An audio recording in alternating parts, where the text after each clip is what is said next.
పాట పాడతారు. అందరం కలిసి నిలబడదాం. అందరం ముందు వెనక వచ్చాం కదా, అందరము కూడా ప్రభుని ఆరాధన చేద్దామండి. ముందు వెనక వచ్చిన మన అందరము కూడా ప్రభుని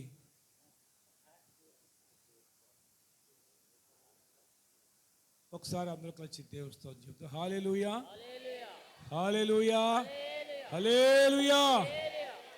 రాజాని భవనములో ఏ పగలు ఏ చేయుందును, యేసు రాజాని భవనములో ఏ పగలు ఏ చేయుందును, స్తుతించి ఆనందింతును, నా చేతలు మరచెదను.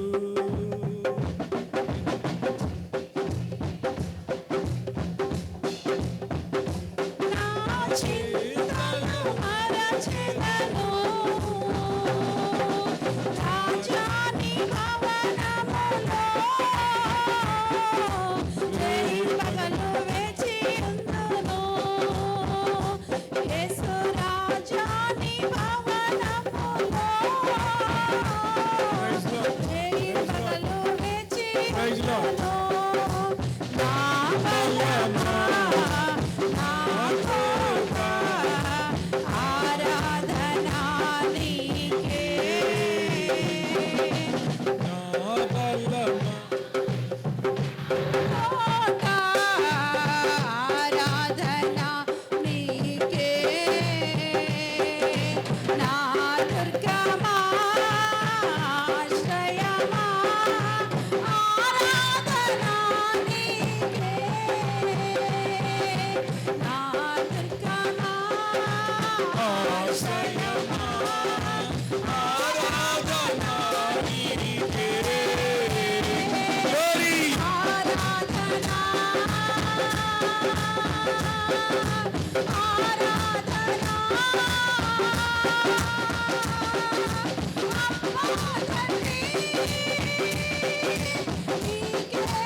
నీకేనయ్యా పవనములో ఏయి పగలు లేచియుందును యేసు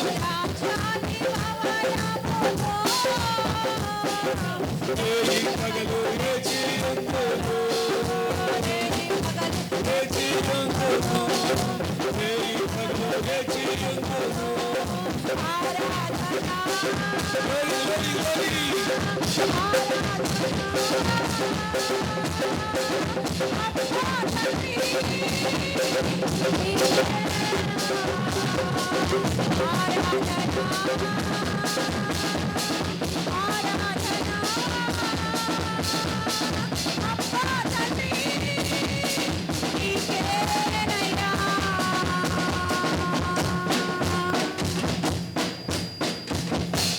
హల్లెలూయా హల్లెలూయా హల్లెలూయా అందరూ తప్పట్లు కూడా దేవుని మహిమపరచండి.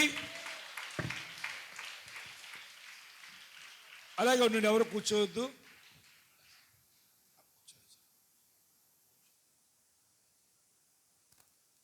ఇక్కడ నిలబడుతున్న నేను ఎవరికైతే కనిపిస్తలేదో కనిపించిన చీట్లో కూర్చోండి. ఆ చీట్లో తప్పుకొని ఇక్కడ కూడా అంతే. నేను ఇక్కడ నించున్నా, నేను కనిపించాలి మీకు, అది కనిపించ అర్థమైందా? అలాగే ముందు కూడా ఒక వరుస చేసుకోవచ్చు. హల్లెలూయా నేను కనిపిస్తున్నాను అందరికీ. తంబాల చోట్ల ఇంకెవరు లేరు కదా. చోట ఉండకూడదు మనకి. బైబిల్లో చోట ఉన్నాడు ఎవరో, ఆదాము గారు దేవుని స్వరం విని ఎక్కడికి వెళ్ళాడు? పిల్లలు చాలా సార్లు నానొచ్చాడని చోటుకి వెళ్తారు. ఎందుకు? తప్పు చేసినట్టుగా. అలాగే చోటు ఎందుకు మనకి? చోటు వద్దు, మనం ఏ తప్పు చేయలేదు. దేవునికి స్తోత్రం. ఆయన ఆరాధించడానికి వచ్చాం, ఆయన స్తుతించడానికి వచ్చాం, ఆయన మహిమపరచడానికి వచ్చాం. మంచిది ప్రియమైన దేవుని బిడ్డలారా, గమనించి ముందుకు వచ్చేసి ముందు వరుస ఖాళీ. దివ్య ఈ ముందు వరుస ఖాళీ మీ గురించి ముందుకంటే వచ్చేయండి అమ్మ. రత్నం గారు కొంచెం ఆ పక్క కూర్చోండి, ఆ పక్క కూర్చోండి. అది తక్కువ వచ్చారు. ఓకే,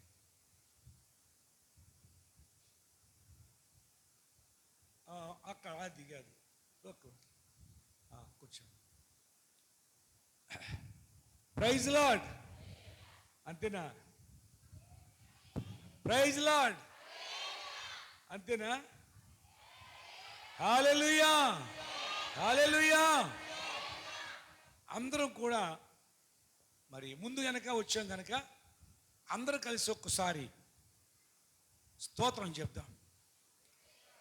స్తోత్రం స్తోత్రం స్తోత్రం స్తోత్రం స్తోత్రం స్తోత్రం స్తోత్రం స్తోత్రం స్తోత్రం స్తోత్రం స్తోత్రం స్తోత్రం స్తోత్రం స్తోత్రం స్తుతి స్తుతి స్తుతి స్తుతి స్తుతి స్తుతి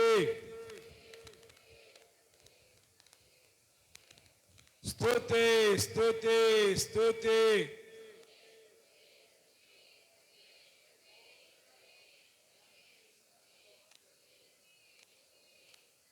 స్తుతి స్తుతి స్తుతి. పరిశుద్ధుడా పరిశుద్ధుడా పరిశుద్ధుడా పరిశుద్ధుడా పరిశుద్ధుడా పరిశుద్ధుడా పరిశుద్ధుడా పరిశుద్ధుడా పరిశుద్ధుడా పరిశుద్ధుడా పరిశుద్ధుడా పరిశుద్ధుడా పరిశుద్ధుడా. Calvary Calvary Calvary Calvary Calvary Calvary Calvary Calvary Calvary Calvary Calvary. Hallelujah hallelujah చెప్పాలి, అందరూ చెప్పాలి. హల్లెలూయా హల్లెలూయా హల్లెలూయా హల్లెలూయా. హల్లెలూయా, హల్లెలూయా, హల్లెలూయా, హల్లెలూయా, ఆమేన్. ప్రభునందు ప్రియమైనటి సహోదరి సహోదరులకు అందరికీ, ప్రియ సంగమునకు బంధువులకు, పరిచర్య చేస్తున్నట్టు వారికి, మరి ఆయా గ్రామాల నుంచి వచ్చినట్టు వారికి, మీ అందరికీ ప్రభు పేరిట శుభాలు తెలియజేస్తున్నాను. నిజానికి మీరందరూ మమ్మల్ని ప్రేమించి మరి ఈరోజు మా కొరకు హెచ్చించినందుకు మీకు ప్రత్యేకించి మా కుటుంబం తరపున వందనాలు తెలియజేస్తున్నాం. ఎందుకంటే ఒకని సంతోషంలోనూ ఒకని దుఃఖంలోనూ, అంటే సుఖ దుఃఖాల్లో పాలు పొందడం కూడా వాక్యానుసారమైంది. కాబట్టి చాలామంది ఖాళీ లేదు ఏదో అనుకుంటూ ఉంటారు, కానీ ఖాళీ చేసుకోవాలన్నమాట. సరే, వచ్చిన మీ అందరికీ కూడా చాలా వందనాలండి. మిమ్మల్ని బట్టి నేను ప్రభుని స్తుతిస్తూ ఉన్నాను.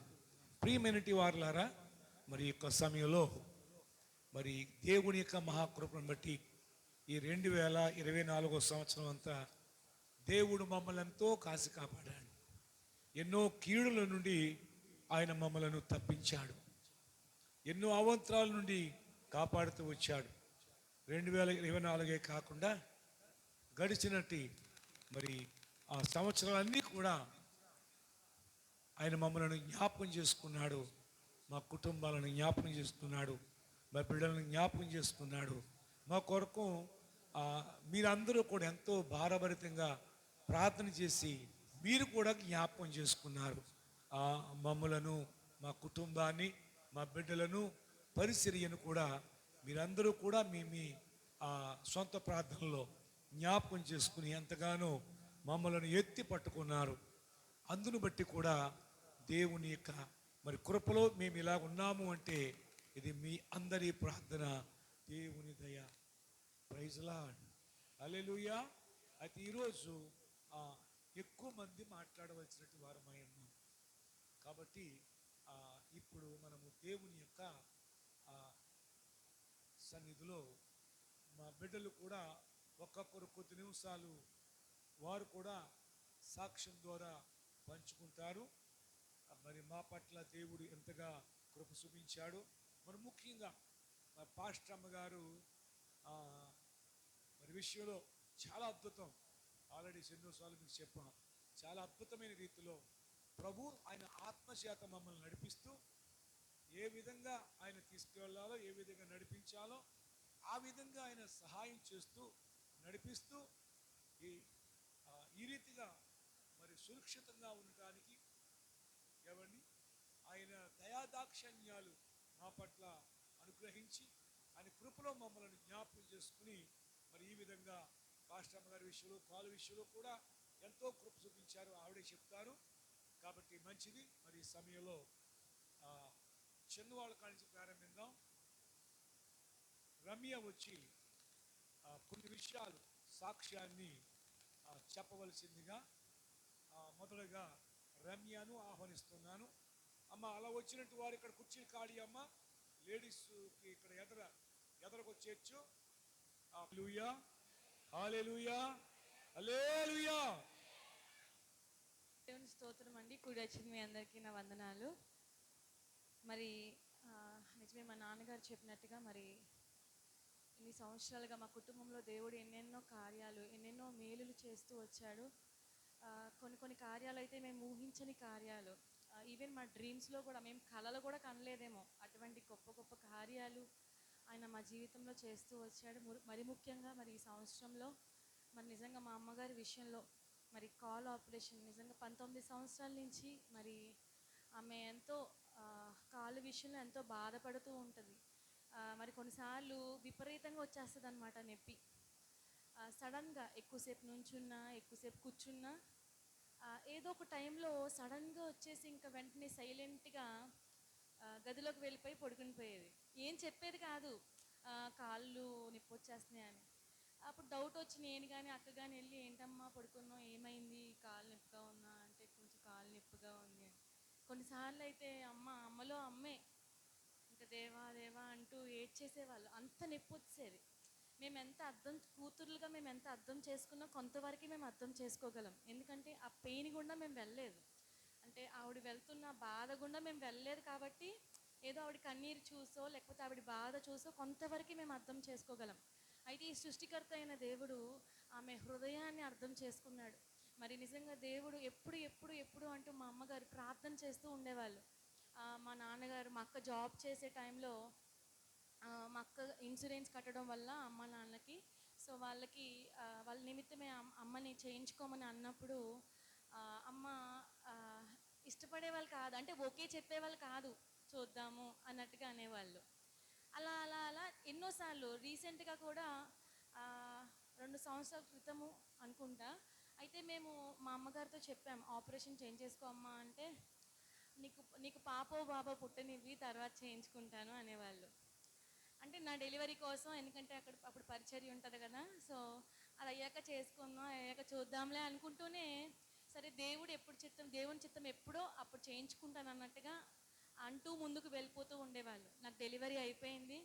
ఆ తర్వాత నా డెలివరీ అయిపోయిన తర్వాత కూడా ఆవిడకి పరిచర్య, నాకు డెలివరీ అయ్యాక పరిచర్య చేస్తున్నప్పుడు కూడా కొన్నిసార్లు కాలు బాగా నొప్పి వచ్చేది. చంటి పిల్లోడు ఉండేవాడు విక్కి. కొన్నిసార్లు బాగా కాలు నొప్పి వచ్చేసి ఇంకా మంచం మీద అలాగా కాసేపు అలా పడుకుని ఉండిపోయేవాళ్ళు అనమాట.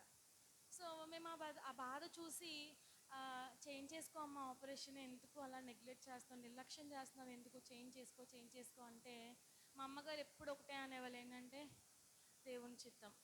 మరి దేవుడు నాకు ఎప్పుడు చేయించుకో అని నాకు ఆలోచన ఇస్తాడో, నాతో మాట్లాడతాడో అప్పుడే నేను చేయించుకుంటాను, అప్పటి వరకు ఏమున్నా కూడా నేను చేయించుకోను అని అలా ఉంటూ ముందుకు వెళ్ళిపోతూ ఉండేవాళ్ళు. సో అలాగా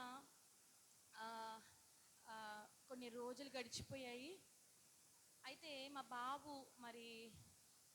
బాబుకి ఫంక్షన్ చేశాము మరి 8వ నెలలో.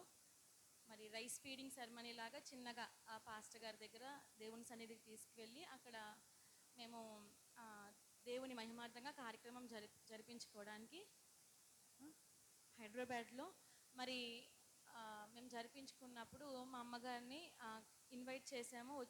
వాళ్ళు అనుకున్నారు సరే అలాగా హైదరాబాద్ వస్తున్నాం కదా, సో ఫస్ట్ అసలు చెప్పలేదు నాకు, హైదరాబాద్ ఖచ్చితంగా ఫంక్షన్కి వస్తున్నాము అనే విషయం చెప్పలేదు. నేను అనేదాన్ని రావచ్చు కదా అని చెప్పి అనేదాన్ని. సో చూద్దాము అన్నట్టుగా అనేవాళ్ళు. అసలు లాస్ట్ ఇంకా వచ్చే ముందు కూడా డౌటే మా అమ్మగారికి వస్తున్నానా లేదా అని. ఎందుకంటే మా నాన్నమ్మకి ఒంట్లో బాగుండేది కాదు. కొన్ని సంవత్సరాలుగా, ఒక 2-3 సంవత్సరాలుగా ఆవిడకి మతిస్థిమితం పోయి చాలా అందరికీ తెలిసిందే కదండి, ఎంతో బలహీన పడిపోయారు. అయితే ఇంకా ఆవిడ పరిస్థితిని బట్టి ఇంకొస్తామో లేమో అన్నట్టుగా ఇంక లాస్ట్ వరకు కూడా బస్ ఎక్కే వరకు కూడా నాకు కన్ఫర్మేషన్ ఇవ్వలేదు మేము వస్తున్నామని. సో అయితే సరే ఏదైనా దేవుని చిత్తం వస్తే వస్తారు అని చెప్పి అమ్మ వాళ్ళు అనుకున్నారు, మేము అనుకున్నాము. అయితే అనుకోకుండా మా అమ్మ వాళ్ళు తల్లిదండ్రులు ఏం చేశారంటే, సరే ఎలాగో హైదరాబాద్ వెళ్తున్నాం కదా, ఒకసారి అక్కడ డాక్టర్ గారికి చూపించుకుందాము, అమ్మ కాళ్ళ విషయంలో ఒకసారి చూపించుకుందాము అని చెప్పి అనుకుని వచ్చారు. వచ్చి అసలు ఏమంటారో, ఒకవేళ ఆపరేషన్ చేయించుకోమంటే చూద్దాం, దేవుని చిత్తం అయితే దేవుడే ద్వారం తెరుస్తాడు కదా, చూద్దాము. అప్పుడు కూడా కన్ఫామ్గా నేను చేయించుకుంటాను అనే నిర్ణయం అయితే మా అమ్మగారు ఇంకా తీసుకోలేదు. అసలు దేవుని చిత్తం కోసం కనిపెడుతూ ఉన్నారు. అప్పుడు వచ్చారు హైదరాబాద్ అప్పుడు వచ్చారు. తర్వాత అక్కడ డాక్టర్ గారిని వెళ్ళారు, కలిశారు. డాక్టర్ గారు ఏమన్నారంటే, అమ్మ ఖచ్చితంగా ఆపరేషన్ పడుతుంది, ఖచ్చితంగా ఎప్పటికైనా మీరు చేయించేసుకోవాలి అని చెప్పారు. అలా చెప్పిన తర్వాత మా అమ్మగారికి, మా అమ్మ చేయించేసుకోవచ్చు కదా ఇంకా అంటే, అప్పటికి కూడా ఇంకా ఫుల్గా ఇంకా నిర్ణయం తీసుకోలేకపోతున్నారు ఇంకా మా అమ్మగారు. ఎందుకంటే దేవుని చిత్తమా కాదా, సరే దేవుని చిత్తం అయితే మా నాన్నగారు ఇన్సూరెన్స్ అప్లై చేశారు. అయితే ఈ ఇన్సూరెన్స్ ఓకే అయితే నేను దేవుని చిత్తం అని నమ్మి చేయించేసుకుంటాను, ఇన్సూరెన్స్కి చెప్పారనమాట. అంటే దేవుడి చిత్తం అయితే దేవుడు అనుకూలపరుస్తాడు కదా, అప్పుడు చేయించుకుంటాను అనేవాళ్ళు. సరే అనుకుంటూ ఇంకా అమ్మ వాళ్ళు ప్రార్థన చేస్తూ వచ్చారు. సో అలా అలా రోజులు గడుస్తూ ఉన్నాయి. ఒక పక్కన హాస్పిటల్ వాళ్ళేమో ఫోన్ చేసి అడుగుతూ ఉండేవాళ్ళు, వాళ్ళు ఎప్పుడు కూడా ఎప్పుడు చేయించుకుంటారు ఎప్పుడు చేయించుకుంటారు అన్నట్టు. సో చేయించుకుంటాం, ఇన్సూరెన్స్ ఓకే అయితే చేయించుకుంటాం అన్నట్టుగా అమ్మ వాళ్ళు అంటూ ఉండేవాళ్ళు. సో వాళ్ళు కూడా అక్కడ హాస్పిటల్ తరపు నుంచి కూడా అప్లై చేశారు. అప్లై చేస్తుంటే మేము అనుకున్నాము ప్రాసెస్ జరుగుతుంది అనుకున్నాము. అయితే ఒకరోజు మెసేజ్ వచ్చింది ఏంటంటే రిజెక్టెడ్ అని. అంటే ఇన్సూరెన్స్ అప్లై చేసింది రిజెక్ట్ అయిపోయింది. చెప్పాలంటే మేము డాక్టర్ గారి దగ్గరికి, హైదరాబాద్లో డాక్టర్ గారి దగ్గరికి వెళ్ళినప్పుడు ఆ డాక్టర్ గారు ఏంటంటే చాలా ఫ్రెండ్లీగా మాతో మాట్లాడారు. ఆ, అమ్మ పరిస్థితి ఏంటో వివరించారు. అది అయిపోయిన తర్వాత డాక్టర్ గారు ఏమన్నారంటే, అమ్మ ఇన్సూరెన్స్ వాళ్ళకి మీరు ఇలా ఇన్సూరెన్స్ వాళ్ళతో ఇలా మాట్లాడండి, ఇలా వాళ్ళతో డీల్ చేయండి, ఇలా చేస్తే అప్పుడు మీకు ఇన్సూరెన్స్ ఓకే అవ్వచ్చు. అతను కూడా ఖచ్చితంగా 100% అయిపోతుందని మాత్రం చెప్పలేదు, కానీ అవ్వచ్చు అన్నట్టుగా ఒక ఆలోచన ఇచ్చారు ఆయన. సరే అనుకున్నాం, వచ్చేసాం, అప్లై చేసాం, రిజెక్ట్ అయిపోయింది. రిజెక్ట్ అయిన తర్వాత ఇంక మా అమ్మగారు ఒక్కసారిగా అందరూ డల్ అయిపోయారు. ఒక్కసారిగా అందరూ డల్ అయిపోయాం. ఏంటో ఇన్సూరెన్స్ అప్లై చేసింది రిజెక్ట్ అయిపోయింది అని చెప్పి మా అమ్మగారు ఏమనుకున్నారంటే, ఇంక సరే రిజెక్ట్ అయిపోయింది కదంటే దేవుని చిత్తం కాదేమో, రిజెక్ట్ అయిపోయింది కదా సర్లే తర్వాత ఎప్పుడో చేయించుకుందాంలే అన్నట్టుగా అనుకున్నారు. అయితే మా అక్క ఏం చేశారంటే, ఎక్కడైతే ఇన్సూరెన్స్ కట్టారో హెచ్డిఎఫ్సిలో కట్టారు ఇన్సూరెన్స్. సో అయితే మా అక్క ఏం చేశారంటే వాళ్ళ నెంబర్ ఉంది. సో అక్క అదేంటి ఎందుకు అవ్వాలి, మేము ఇంకా సరే ఆగిపోయింది అన్నట్టుగా మేము అనుకున్నాం, అలాగా వదిలేసాం, ఆగిపోయింది అన్నట్టుగా వదిలేసాం.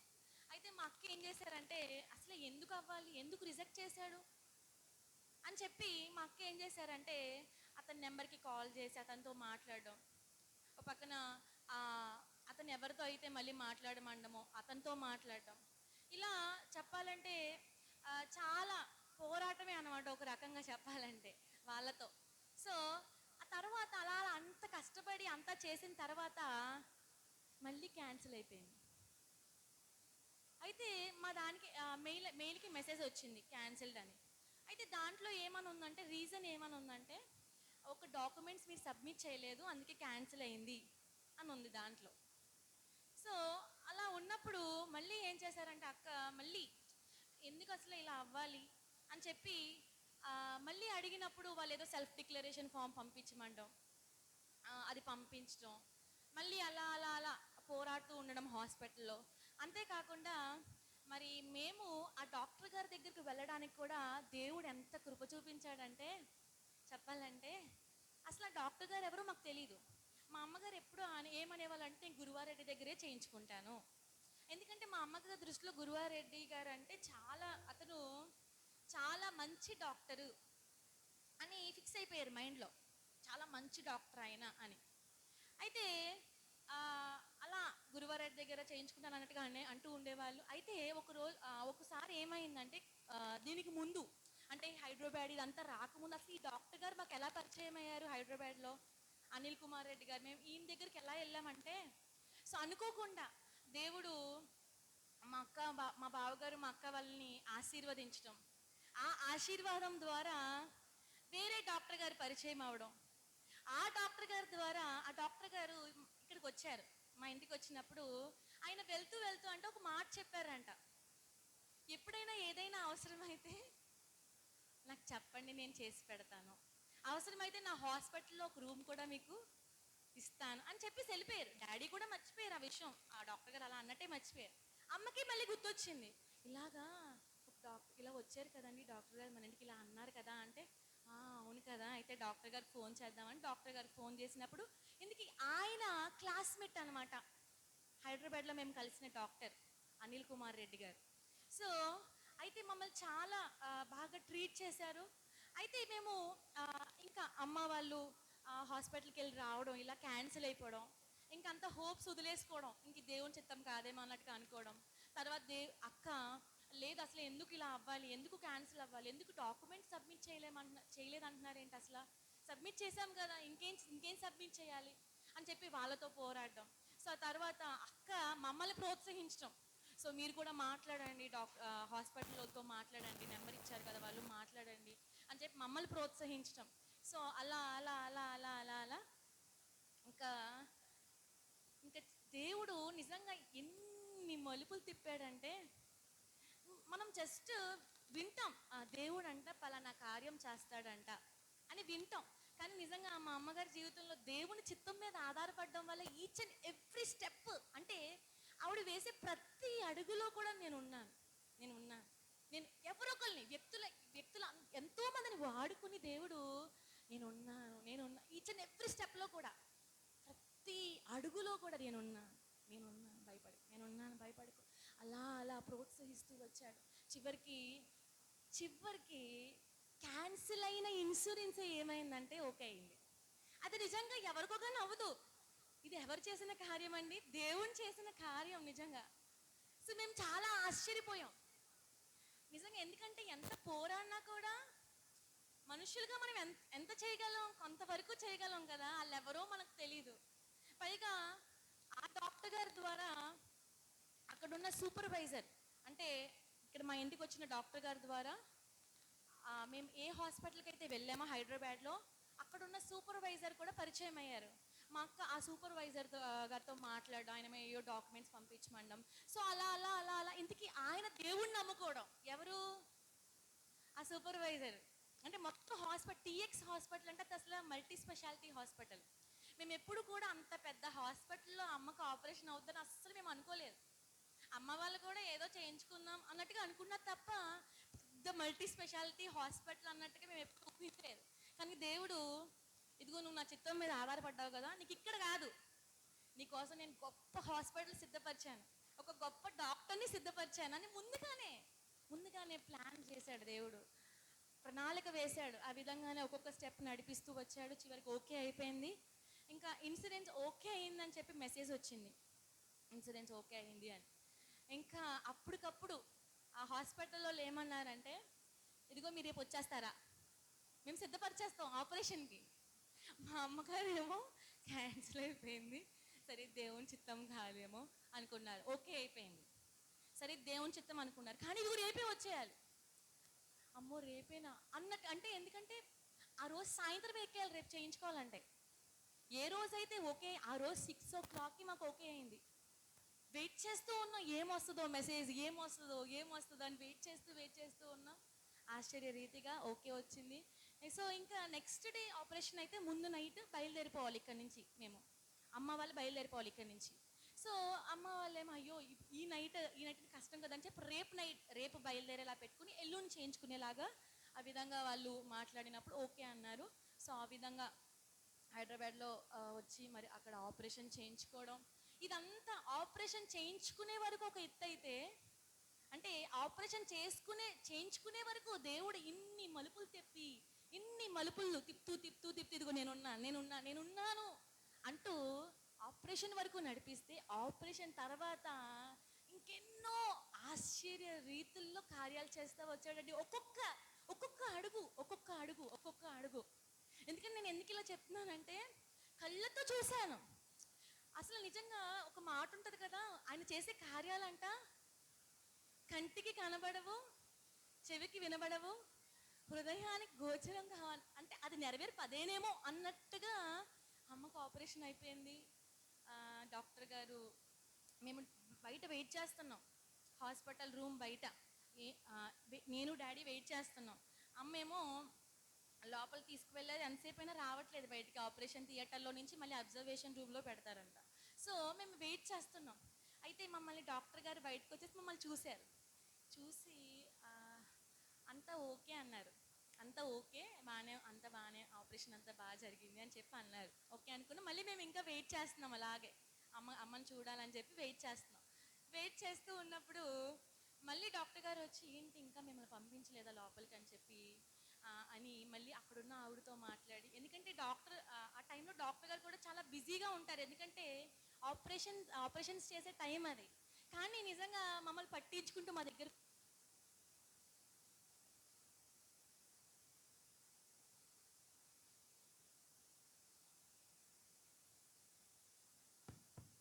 స్టిచెస్ వేస్తున్నారంట, సో వెయిట్ చేయండి అన్నారు. అయితే సరే అనుకున్నాం. ఇంకా పంపించట్లేదు లోపలికి. మళ్ళీ వచ్చి డాక్టర్ గారు అక్కడ వాళ్ళతో మాట్లాడి, పంపిస్తారని చెప్పి అప్పుడు మమ్మల్ని పంపించేశారు లోపలికి, అమ్మని కలుసుకోవడానికి. సో ఇదంతా అయిపోయింది, ఆపరేషన్ అయిపోయింది, అంత బాగుంది, అంత సక్సెస్ అయ్యింది, ఇదంతా బాగానే ఉంది. ఇన్సూరెన్స్ కూడా ఓకే అయిపోయినట్టు మెసేజ్ వచ్చేసింది, ఆపరేషన్ చేంజ్ చేసుకున్నాం, అంతా అయిపోయింది. అయితే ఆపరేషన్ అంతా అయిపోయిన తర్వాత అక్కడి నుంచి మేము నెక్స్ట్ స్టెప్ ఏంటంటే, అక్కడి నుంచి మేము బయలుదేరాలి ఇక్కడికి రావడానికి. మా నాన్నగారు ఎలా ప్లాన్ చేశారంటే, అది ఆ టైంలో దేవుడే అలా ఆలోచన ఇచ్చాడు మా నాన్నగారికి. ఆదివారం కల్లా ఇక్కడికి వచ్చేయాలి, ఎందుకంటే ఆదివారం ఆరాధన ఉంటుంది కదా, దేవుని పరిచర్య కదా, సో మనం మిస్ అవ్వకూడదు, వచ్చేయాలి ఖచ్చితంగా అని అలా ప్లాన్ చేసుకుని మరి అలా ఆ విధంగా ఆపరేషన్ చేయించారు. అయితే శనివారం డిశ్చార్జ్ అన్నారు. మేము అనుకున్నాం శుక్రవారం డిశ్చార్జ్ ఇచ్చేస్తారు కదా, అప్పుడు బయలుదేరి రావడం, అప్పుడు ఆదివారం రెస్ట్ ఉంటుంది కదా శనివారం, అప్పుడు ఆదివారం పరిచర్య అనుకున్నాం. అయితే డాక్టర్ గారు తర్వాత ఏమన్నారంటే శనివారమే డిశ్చార్జ్ అన్నారు. అయితే డిశ్చార్జ్ చెయ్యాలంటే ఇక్కడ ఒక మతలబ్, ఇన్సూరెన్స్ అయితే ఓకే అయింది, కానీ లింక్ మళ్ళీ ఇన్సూరెన్స్ వాళ్ళు హాస్పిటల్ వాళ్ళు డబ్బులు వేయాలి.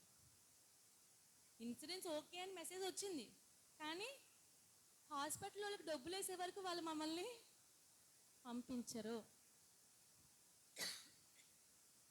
అయితే మేము సూర్య గారు, నేను, అమ్మ వాళ్ళతో పాటు ఇక్కడికి వద్దాము అని చెప్పి అనుకున్నాం.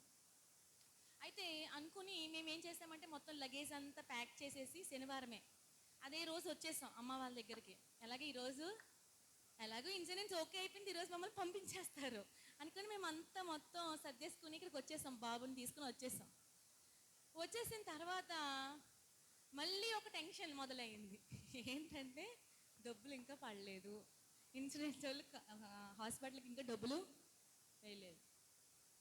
ఆ రోజేమో డిశ్చార్జ్ అంటున్నారు, ఏం చేయాలి, ఎందుకంటే వాళ్ళు డబ్బులు అయిపోతే మనమే కట్టుకోవాలి ఆ డబ్బులు, ఎంత అయిందో అంత కదా.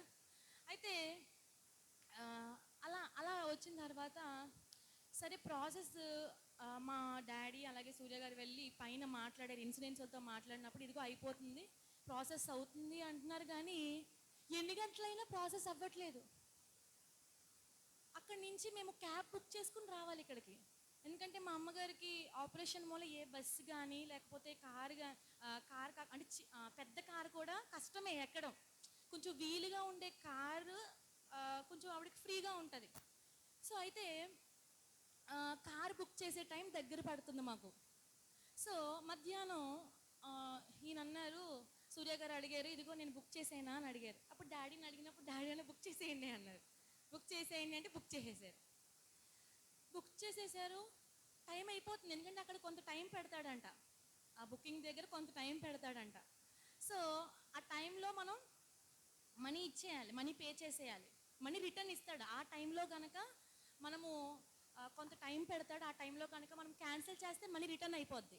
ఆ టైంలో కాకుండా ఇంకొంచెం టైం ఎక్కువ తీసుకున్నాం అనుకోండి, మన డబ్బులు పోతాయి, మన జర్నీ కూడా క్యాన్సిల్ అయిపోద్ది. సో కాబట్టి ఈయనేమో బుక్ చేయనా అని అడిగినప్పుడు బుక్ చేయమన్నప్పుడు బుక్ చేసేసారు. తీరా చూస్తేనేమో ఓకే అవ్వలేదు. పైగా ఆ రోజు శనివారం పండగ వినాయక చవితి పండగ వచ్చింది. ఏం చేయాలో అర్థం కావట్లే మాకు. అప్పుడు చూస్తున్నాం క్యాబ్ టైం దగ్గర పడిపోయింది.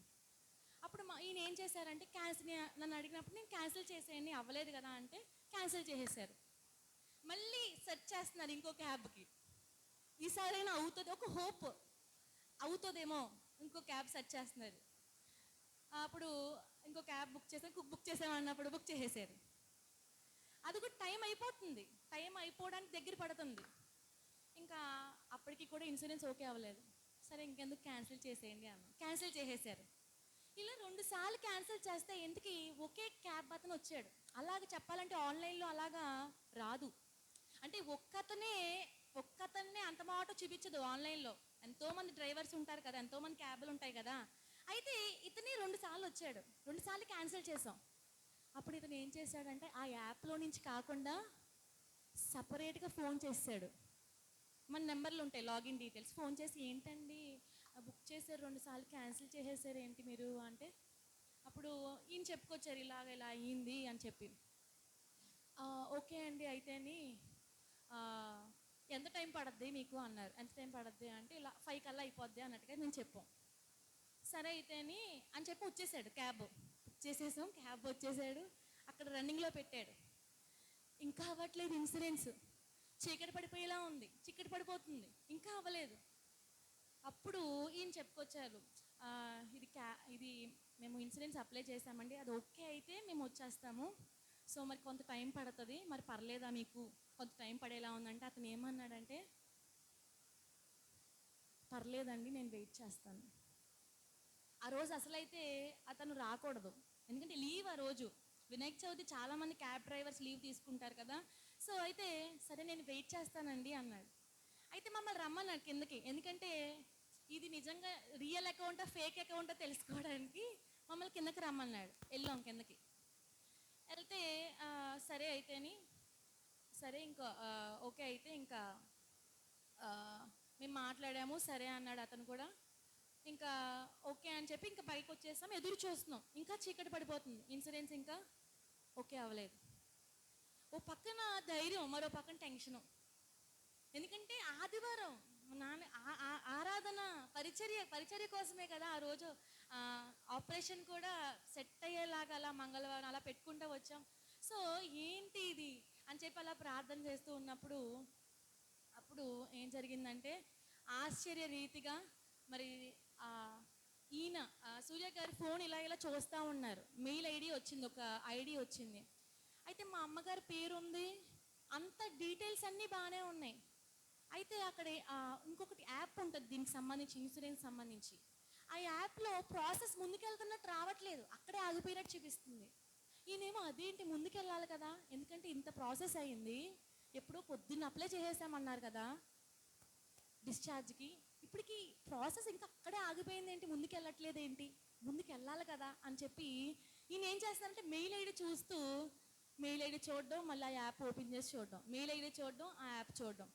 అప్పుడు ఈయనకి ఐడి ఒక అక్షరం మిస్టేక్ రావడం కనిపించింది. అంటే దేవుడు అలాగా ఆయన కంట్లో పడేశాడు.